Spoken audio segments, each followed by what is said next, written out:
بسم الله الرحمن الرحيم. أحبتي الناصرين في المغرب الحبيب وفي الجزائر الشقيقة خوا مكان وفي الوطن العربي والإسلامي، السلام عليكم ورحمة الله تعالى وبركاته. الجالية العربية والمسلم في أوروبا، الله يحفظكم ويحفظ ولادكم من كل شر وسوء ومكروه.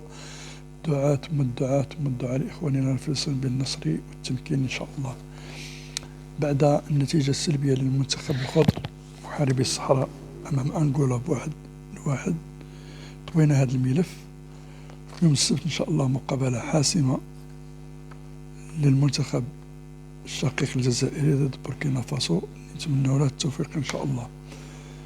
الأخبار الواردة من عين المكان على حسب بعض المنابر الإعلامية تقول بأن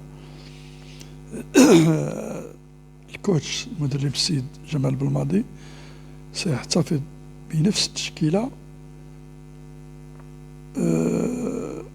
مع تغييرين: يوسف عطال بكيفن جيتون، وبن طالب سيعوضه رامز زروقي.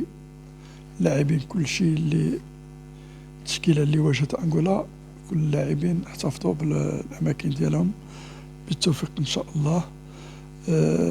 لقاء في الحقيقة لا يحتمل القسم على 2، ولكن كرة القدم كل شيء وارد فيها. راه الغير المقبول هو الانهزام، يعني غادي يعقد المهمة. وحتى التعادل، ما ننساش بوركينا فاسو راه فريق قوي، التعادل أفضل من الهزيمة.